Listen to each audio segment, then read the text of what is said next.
Welcome to another episode of Between Us Ladies. I am Meltrice, your money-minded mama. Hey, Meltrice, and I'm Alexis, your book loving bestie. And this episode, hopefully you enjoy it, but today we're going to talk about the silent expectations in relationships. Not just in parental and child relationships, but in every relationship. The things we expect but never say, and how they cause conflict. Absolutely. That's going to be a I feel like all of our conversations are great. I know, I love it. But before we get started, as always. And I get to choose this time. You have to choose and What? read. That don't sound right. Yeah. That sounds backwards, and I don't think I like that way. Switch up. All right, let me see. What do I want to do? Do I want to do mindful? I'm going to go mindful. Oh, you going mindful? Yeah, I'm going to go mindful. I know you always go with vulnerable. You like try to get deep. But I want us to be mindful of what? Yeah, be mindful. All right, let's see what we got. Me? Oh, gosh. Okay, before you pick it, who's answering it? I guess me. Oh, you going to answer it? Yay. You. Oh, God, it must be deep. Oh, gosh. When's a time you felt forgotten? Ooh. First 30 seconds of the conversation. Every time we pull up these daggone cards, it's the first 30 seconds of the conversation. Man, when I have you felt forgotten. I have a lot of trauma around that, like just feeling forgotten. Like growing up, I know we've talked about this a lot, but when my father and my mother broke up, and he got, he remarried and he started having children. I mean, I was in a constant state of feeling forgotten. Yeah. Cause I watched him be like the father to my three little sisters that I always desired. So they would go on trips and they would go do things, and I would hear about it and be like, dang, did anybody think to invite me? I'm a little older, but I still need my dad. Yeah. I still would love to be a part of that family. That's understandable. Yeah. I feel like a time that I felt forgotten is around my dad as well. Like, he wasn't around as much as I would probably have wanted him to. I'm very grateful for him now, though, because he is a great grandparent. Yeah. Thank God you allowed him to be a great grandfather. Absolutely. I feel like if there's something that you feel like you can do that's better, then please go for it. Please be a part of her life. I want you to be a part of her life because I wanted you to be a part of my life. And I absolutely love their relationship. They are a mess. But I felt like a lot of the times he just forgot about me, or me and Marlon. Like, he would just be out living his best life, or I don't even know best life, but he was out living his life. And we were just afterthoughts. Yeah. We were just afterthoughts. Yeah. It wasn't, we weren't at the forefront of his mind or whatever, but when it comes to like the parent that's in the house, you are constantly thinking about your kids, and you're constantly doing everything for your kids. You are the Uber, the teacher, the pockets. You are everything to your kids. But the parent that is outside of the house, they're allowed to. Yeah. Really not allowed to, but they forget about the kids. Yeah. You are an afterthought of what's going on in my life. Wow. And I just felt like for him, it was a out of sight, out of mind. Yeah.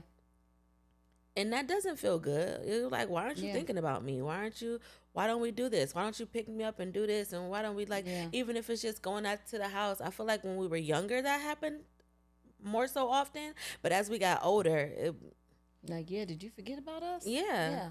Absolutely. We still desire a relationship. We're still here. I still want it. And you see it and you want it. And this is so interesting, Lex, because I don't know if I don't know how this happens. I think it is ordained how our cars that we pick, they correlate to what we're doing with our conversation or our topic. Yeah. Because if you feel forgotten about, are there expectations? I mean, absolutely. That are silent. Absolutely. That you don't communicate to the person that you feel have forgotten you. Yeah, I feel like we all have those with whatever relationship you're going through or whatever relationship that you have. There's gonna be an expectation of some sort that you're just thinking that it's gonna happen via because you saw it on social media, so you think it's gonna happen like this, or you saw it because your parents did it, so you think this should just automatically happen, or you see different things in life and how other people interact and go about their life, and you're thinking, okay, that's gonna happen to me too. Like you have an expectation, whether you realize it or not, on whatever you're gonna do in life. But many of us have these expectations. We don't articulate them. We don't have we don't, like, it's one thing to have an expectation and you share that expectation with the person and they agree to it. Yeah. But sometimes we have expectations that are unreasonable. We have expectations that we have not shared. Yeah. And then when those expectations are not met, we feel resentful. Yeah, we're angry. We're frustrated. We're bitter. And it just has a devastating impact on whatever relationship you're in. Yeah. It doesn't necessarily have to mean mom and dad. No. Family, child. I mean, it's anybody. Mm-hmm. If you have an expectation, is it your responsibility to articulate that or communicate that expectation? I think so, absolutely. But that's kind of one of those situations where you didn't realize you had an expectation until it wasn't met. Well, for me at least. Mm-hmm. Like, you can say, I don't have any expectation. I'm going through this. Whatever happens. If it's like this, but then once they do something that you didn't necessarily want them to do or agree with, you're like, now why would they do that to me? Why would they, like, and then you have those resentments because you actually did go in with expectations that you didn't even realize that you had, though. Mm-hmm. So now that you've gotten to the point where you see, okay, maybe that was the expectation. I thought you was gonna do this and you did that, and I didn't actually like that. Then that's a conversation. But I think that a lot of times we just really don't even realize that we actually have those expectations. Do you think you can be in a relationship with no expectations? No. I think so. When people be like, I don't expect nothing from her. I don't expect nothing from him. I mean, that would be nice. Do you think that that's really true? I think that you go in with the intention of not having the expectations. But at the end of the day, we're all human. We all have some level of expectations that we want other people to meet. And because we all have some level of expectations, we have to learn how to understand what they are. Yeah. So, for example, I have so much trauma around men. You know, I feel like anytime a little girl, their foundational years, if they don't develop that tightness or closeness with their dad, it impacts how they engage with men. Well, let me just speak for myself. For you. Like there was at some point a lack of trust for men. Oh yeah. For me, it's like, Same. Yeah, I can't expect that from him. Like he's gonna do this. Like he's not gonna show up. He, like all of that kind of stuff, and it showed up in how the men that I chose, like my interaction and engagement with men. First failed marriage, like all of that, right? So when you don't have those fundamental needs met as a little girl, you really think you go into a relationship without expectations. So you may not be able to formulate those expectations, or you may not be able to form what they are to be able to articulate them. But when they aren't met, because you feel so let down and so hurt. So I feel like at some point I used to be like, I have no expectations from a man. I don't expect a man to do nothing for me. But then it caused bitterness in my marriage. Yeah.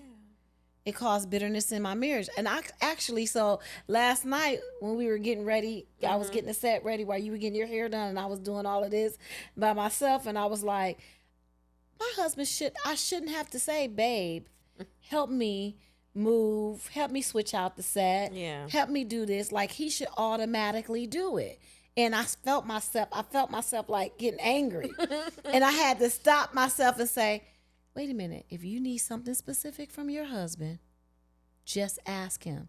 Because this man loves you enough that if you ask him for something specific, he's going to give it to you. And if you every time can't ask, don't you dare be angry with your husband. Yeah, I think that's yes. It works sometimes. Yes, it works, but not sometimes. All the time. And you kind of last night it did. You kind of just have to adjust and realize also that people don't do things intentionally to like hurt you or not meet your expectations. Not most people. Not some people. Some people? Right. Okay. You said people. Okay. Like everybody. No, some people do. Okay. I was saying everybody, but you're saying no, some. Okay. Yeah, some people are trying to intentionally some hurt you. Some people, yes, but not everybody. Some people out there are not intentionally not trying to meet your expectations or hurt you in any other manner that would make you, hurt you or whatever. So it's like you kind of have to, once that's not met, actually have that conversation though. Like, how do you go about having the conversation though? Like, if he didn't do that last night for you, what would you have done? As I as I mature, and heal. Yeah. I have to sit with where those feelings come from. So when those feelings come up, I'm like, ooh, I'm feeling some kind of way that he's not helping me change out this set. But did you ask him to help you change out the set? What I asked my husband last night, I said, come sit with me while I do this. And guess what he did? He sat with me while I did it. He didn't offer 1 inch of it. No. Because I'm that kind of a person, right? So if you be like, Mom, come sit with me while I change out the set, I'm going to automatically start saying, okay, how can I help you? Yeah. But that's not my husband's personality. That's not where his brain takes him. His brain takes him. My wife asked me to sit with her. And that's what I'm going to do. While she cleaned the whole house and changed out the set. Last night I was cleaning my butt off. Dustin cleaning my butt off. And I said, sit with me. And that's exactly what he did. He sat with me. We talked. We had a good time. But brother did not lift a hand helping me clean up. And I sit up here like, dude. But at the same time, I really enjoyed our chat. I really enjoyed talking. But then, especially when he stopped sitting with me, that's when it came up for me. I'm like, where did he go? I'm still working. Brother was tired. He been working all day. Yeah, he said, I got to bounce. I had an expectation that I did not communicate. Yeah. And I had to stop myself from being angry and frustrated. Yeah. I literally did. But again, everybody can't do that, and I don't get it right every time. Yeah, same. I understand that. So rapid fire. Rapid fire. Rapid fire. Okay, you are talking to your close friend. Okay. You're telling her all about a situation you had with a guy. You need her to validate your feelings. Instead of validating your feelings, she tell you what you should or should not do. How is that? What do you do in that scenario? That's not what I called you for. So you gonna communicate your expectations? Yeah, right there. That's not. I didn't call you to tell me that he might have been right. I don't care about that right now. Tell me in this moment he ain't. That's what I want.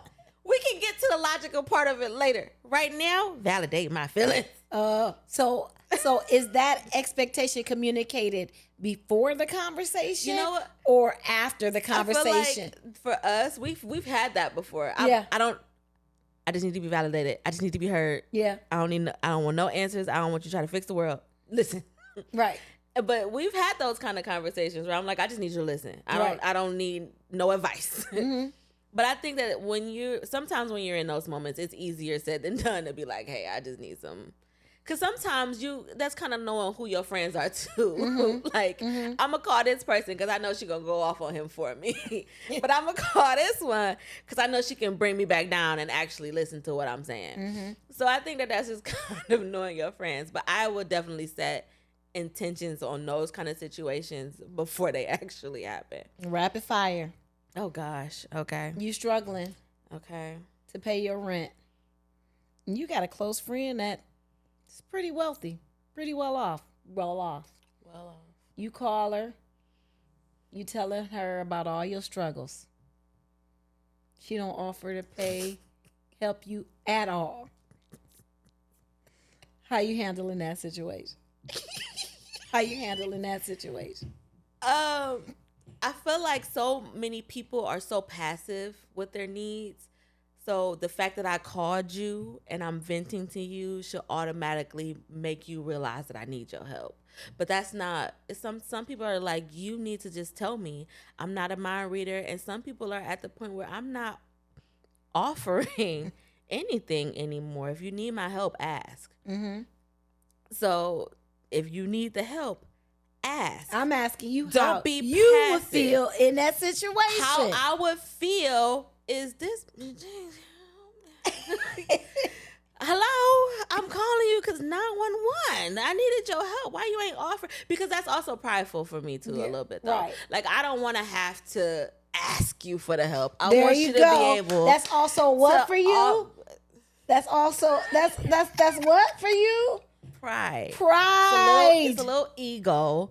It's a little pride of not wanting to actually ask. I want you to just help me. See me struggle and help me. Therein lies one of the biggest problems with expectations. Yeah, absolutely. We have these expectations, but we have so much pride and so much ego that it prevents us from communicating the expectation. And then when the expectations that have not been communicated are not met, now you mad at your friend. Yeah. Your friend that you love dearly. And you know what help you if you actually would have asked. Your husband that you love dearly and you know would help you if you ask. Sorry. It's the pride. Rapid fire. Oh, you like these ready? questions? Go for it. Rapid fire. You're liking this. Absolutely. Go for it. You're an employer. Employer? You're an employer. Oh, okay. Here we go. Your employee quit without notice. Okay. How do you handle what are the expectations around that? Okay. I don't know. I'm not an employee. I don't know how I would. Honestly, I really don't know how I would handle that because I'm not an employer. I don't think that, to make assumptions, though, is healthy. Mm-hmm. Like, on what happened, why did this happen? Like, you just never really know how people have processed working there or whatever the situation is. I don't think that it's okay to assume ill intent. Right, but I'm talking about the expectation part. If there's an expectation. I mean, like, is there an expectation? I don't know. How do you communicate that? For an employer to an employee if they quit? Yeah. I don't really know how you would communicate that. Yeah. Because if they quit, it's like if I can't talk to you no more, or if you don't answer my phone call, what am I supposed to do? Like, but then do I want to have a conversation with you to actually figure out what happened and why did you just leave? Mm-hmm. Like, it's what do you want to do? I don't know if you can really have closure from that conversation. Listen, our kids shouldn't have to learn about money the hard way like we did. That's exactly why I wrote Arby's Adventure to Cashland, a fun series teaching financial literacy early, breaking generational cycles that has plagued our families for way too long. There are 3 books in this series with more to come. The first book is Aubrey's Journey Begins. This book teaches financial fundamentals. The second book is Aubrey's Business Journey Begins. This book teaches entrepreneurship. And the last book is Aubrey's Giving Journey Begins, which teaches philanthropy. Grab the bundle or pick up your favorite. It doesn't make sense to leave the wealth to a generation not equipped to pick up the mantle to continue the legacy. Let's give our kids the money tools we wish we had. Get the books at the link below.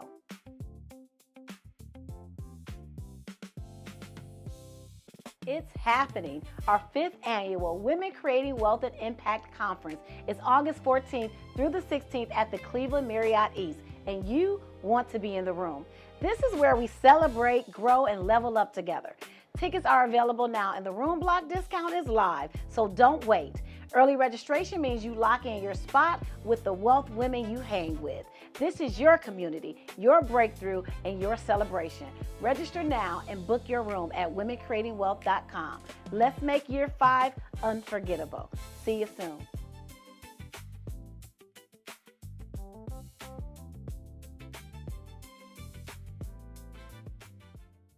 One last rapid fire. Okay, go for it.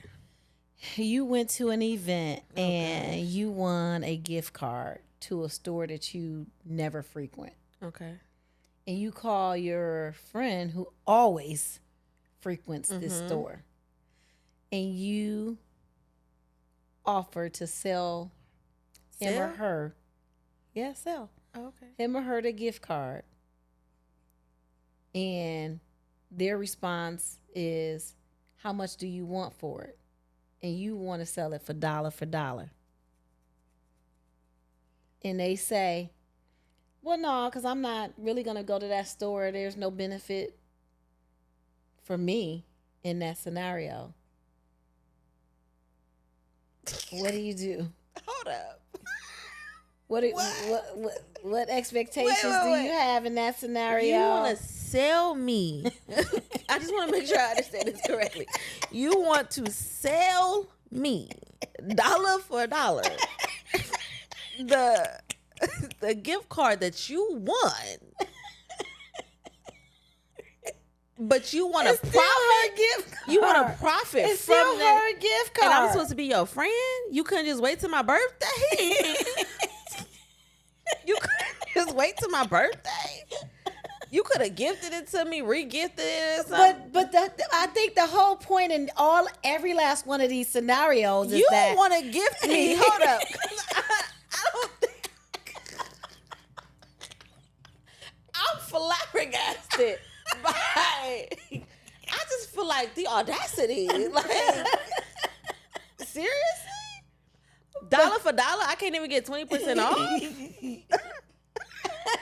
But my point in this conversation is there's an expectation.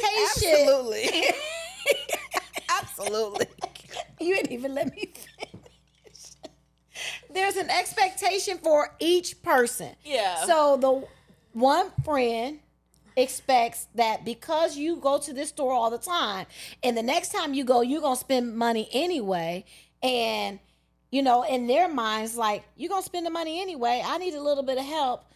Why wouldn't you? Why wouldn't you, right? I guess that's like a But that's the point. Yeah, everybody has different expectations for different things, and I understand that. That is the point.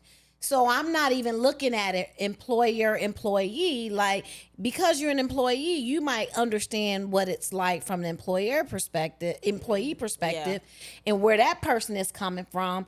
And then there's this whole other perspective and expectation, which is why it is so important that we have effective communication. It is so important that if we want healthy relationships, that we learn how to communicate our expectations. But wait a minute, not just communicate. Actually have the other party agree. Yeah. Because you might have expectations of me, and I'm like, wait a minute, that don't seem fair. Yeah. You benefit from that expectation, gift card scenario. But where's my benefit? I'm not agreeing to that. Yeah. What I can do is compromise. What you can't do is 20%. compromise because, right, 20%, 10%, 15%. Because here's the deal, though. You get what you want out of it, but I don't. Yeah. So it's not just the fact that we all have expectations in every situation, in every scenario, in every relationship. Yeah. It's the acknowledgement that somebody else does too. Yes. Agreed. I agree with that. Okay, mic drop. Look at your rapid fires. Listen, my rapid fires be going somewhere though. You just had to figure it out. Well, no, because I just think, listen, Linda. Listen, Linda. I just think, like, as I grow in faith, as I grow in age and maturity, I realize that there is always the other person for you to consider. It's really easy for us to only see things from our lens. Yeah, absolutely. It's really hard for us to have empathy about the way somebody else see things and for us to meet them in the middle. And I will tell you that book, Let Them. You love that book. You reference Let that book Them almost Theory, every baby. episode. The Let Them Theory by Mel Robbins. Life-changing. Yeah. Life-changing. I mean, because it's so relevant. And I think that's crazy that you would say that, because you don't really think about the other person's perspective when you're going through. All you can think about is how they hurt you, and that's it. And then from that point, you spiral into, oh, well, they did that on purpose. So, and it was like, baby, I was just living my life. I didn't even realize I hurt you, but I apologize. Yeah. But we take things and we make them so personal. We do. We make them so personal that if everybody is out to get me and don't nobody have my back and I'm always doing it, it's like, no, but you Yeah. come on now. Like, really? Yeah. But the expectation of, like, your family or your parents is to always do something like this. Yeah. But we never ever communicate, like, hey, can you show up for me like this? Like, I'm feeling a little down in this moment. Can you show up a little bit more for me right now? Yeah. Instead of just expecting that somebody will show up more for you. Yeah. It's like you have to have those communications because everybody is living a life. And life is not stopping for nobody right now. Life is life. Every person is going through something. Everybody is having other things going on. Everybody is trying to juggle a million things at once. Like, you are not the only person going through stuff. And when you actually take the time to stop and realize, okay, maybe they are going through something and that's why they couldn't show up for me like that. But I also didn't necessarily ask them to show up for me like that. Yeah. And we are breaking a whole bunch of great relationships that God can really use. Yeah. That can be really beautiful. Absolutely. Because of unspoken expectations. Yeah, and then you also have the expectation that people will treat you how you would treat them. Don't expect you from nobody else. And that's hard. My mom. That's hard. Always. And she said it with such frustration. when I call her, like, I can't believe such and such, and I'm growing still. I can't believe that they would do that. I would never do that to them. And she was like, Meltrice, how many times do I have to tell you, stop expecting you from other people? Because when you don't get you, you're so let down. Yeah. You're so disappointed. You're so hurt. And here you are about to break a relationship that can be beautiful. You haven't even allowed God to create the beauty in the relationship and get all that he would have to come out of the relationship, because you all in your feelings and expecting that they gonna do things the exact same way that you would do them. And that's just not reality. It's not. Like, everybody has grown up different, experienced life different, have a whole bunch of different experiences than you. They will never understand why you do certain things that you do and how you move the way you move, and you will never fully understand why they move the way that they move. And it's like, I cannot continue to expect me out of other people, especially because me is evolving and changing every single all the time. Like almost every single week. Meltrice yesterday wasn't the Meltrice today. Yeah, it's different every single day. So I can't expect the same results from somebody else. Yeah. How do we have productive relationships? Okay, let's just say we don't have the courage. We don't have the courage to be clear in our expectations. Mm-hmm. We don't have the courage to, or we feel like we've tried it before and it didn't work, or it backfired on us. Like, how do we give the relationship a chance, even when it doesn't work out exactly the way that we wanted it to, even when the expectations aren't met because we haven't effectively communicated them? How do we continue to have communications? I feel like on social media, people how do I say this? Like, I feel like people don't put in effort into relationships like they used to. They don't have a level of forgiveness or understanding or meeting people where they are. Like, if it's not like this perfect in this box thing, I'm done with him. I'm done with her. Oh no, that's too much. I can't put that much energy into that. Like, but not realizing, like, hey, in every relationship, you offer some good and you give some bad. Yeah. Like, how do you receive and appreciate people even in that, where you stay with the relationship long enough to see the beauty of it and to experience the beauty of it? I know that was a loaded question, but you get where okay. There was a lot of I'm feeling passionate about this thing. There was a lot behind that. Yeah. We gotta digest that just a little bit. Okay. First, that was a great question. Thank you. And I really don't have the answer. Unfortunately, we are in a generation, or society does not want to put much effort into relationships anymore. Like, if it doesn't come naturally, then it's just not meant to be. Yeah. And it's like, but people have to work hard for their friendships, for their relationships, for their marriages, for their, like, if they're dating or their family or whatever the situation is, you have to work hard. A career, you're going to work hard for it. You're not going to quit just because you failed one test. No, you're going to get up on your high horse and try again. Right. But people don't have that when it comes to relationship. Yeah. For some reason, it's always about, like, boundaries, and it's like, it's okay to have your boundaries. I'm not telling you not to have your boundaries, not at all. But if you're going to focus everything on having the boundaries and not actually,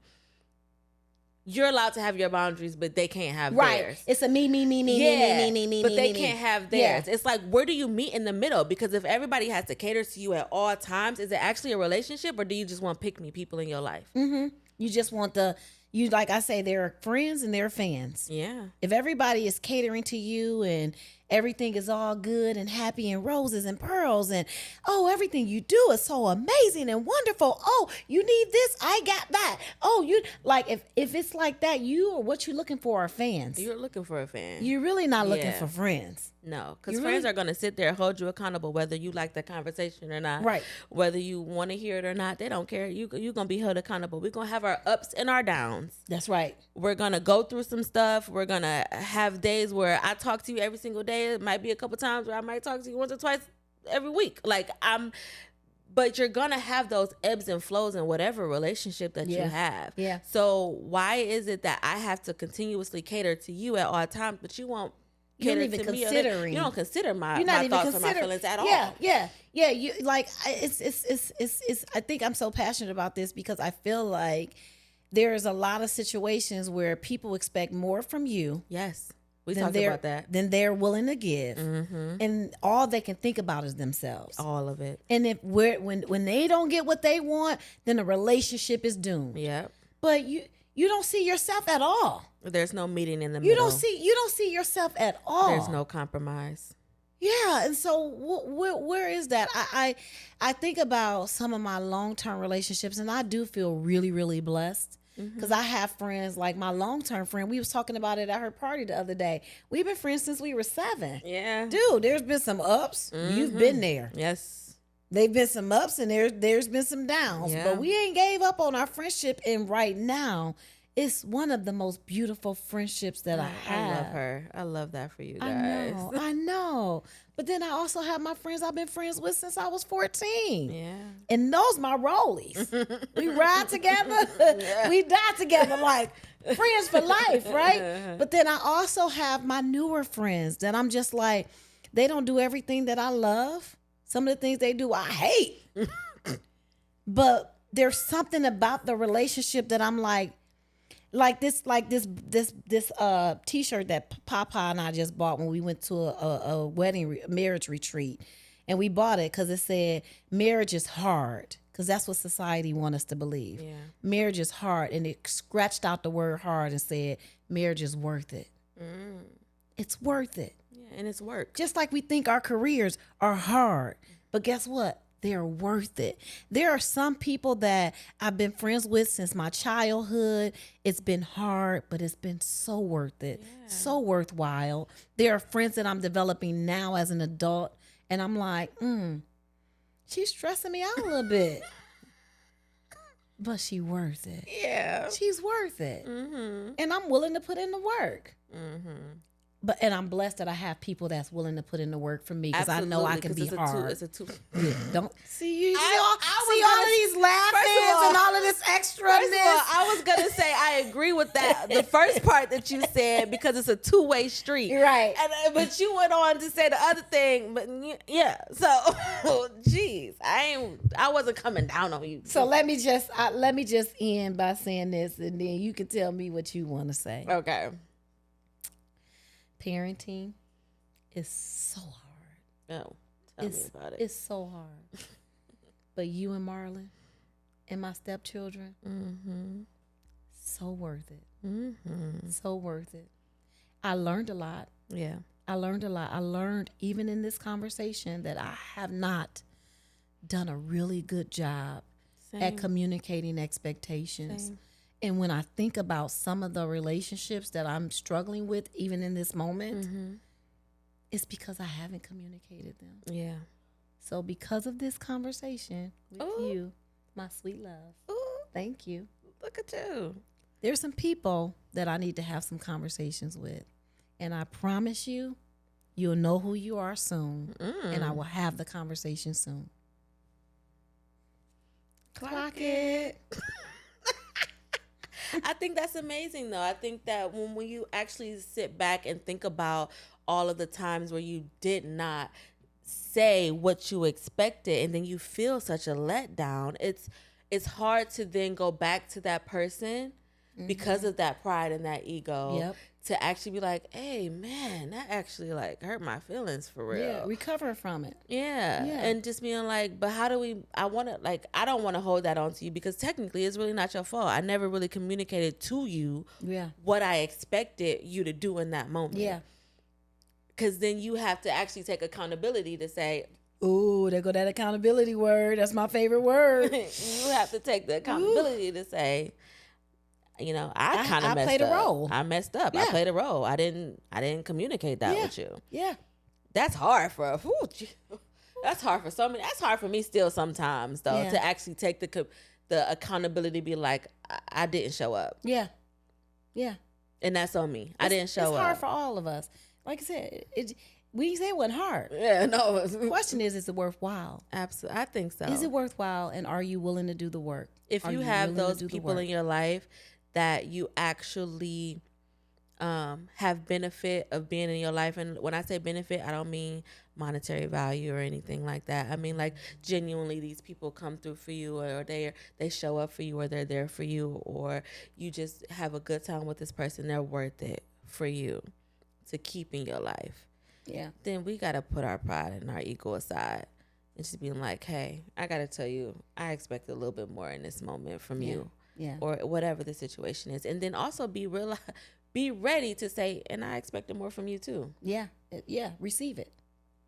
receive it. You can't continuously give out your expectations and don't think that other people also have their expectations for you as well. That's right. Yeah. I think that's great, though. Yeah. That was hard, though.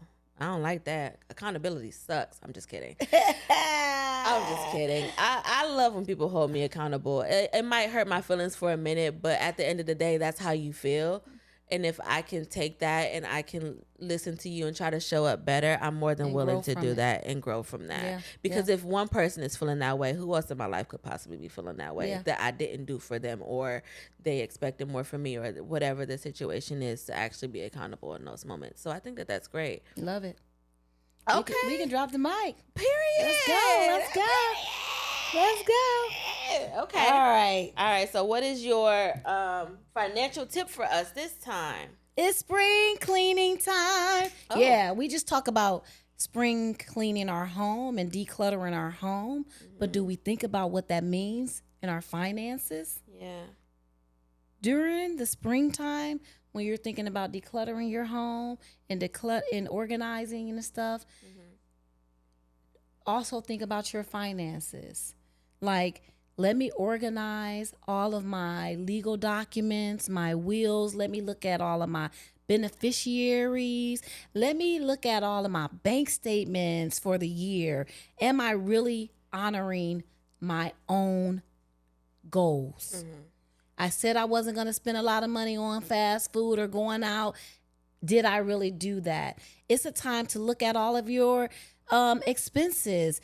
We don't think about our utility costs. Like, it's time to organize your thoughts, revisit your budget, do all of the things that you do at the end of the year. At springtime, it's time to do those again. Okay. Yeah. Awesome. Yeah. Clean up. Not just your home, but your finances. Clean up. Clean up time. That. What books we got? Okay, so we left off last time on You've Reached Sam. And I told you guys that was a book about grief, and I cried.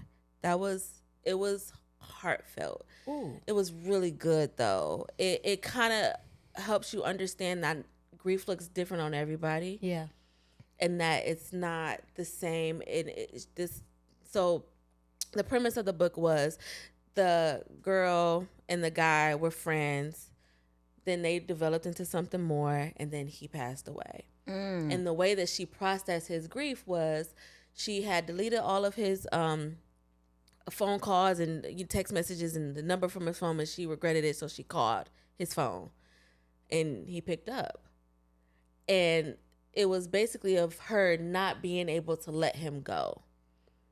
So she imagined having these conversations and everything with him. And it was just like, whew. But the way that she was doing it, and she was so deep in it, it was really sad and it was really moving. And it was just like, they finally met each other, and then he left. Are you about to cry? No. Oh. Okay. They finally met each other, then he left. And it was so sad. Because, I also felt bad for him because it was like, oh, he finally got her, then he passed away. Ooh. And his life was cut short. It was just really sad, but it was a really, really good book about recovery. So if they want a tearjerker. If you want a tearjerker, that's a good one. Okay. If you want a tearjerker, then that's a good one. That is a good one. I can't take tears right now. But I have enough. Life is tears. That's also how you kind of process how other people have grief and kind of like empathize with them on how they're feeling. But I enjoyed that one a lot. It was good. Awesome. Now we're going to go into a spicy romance this time. Ooh. It's called Summer's Echo, and I'm really excited to read this one. It's a second romance. So a second chance romance. So I'm excited. Second chance romance. Ooh, okay. I look forward to hearing about that one.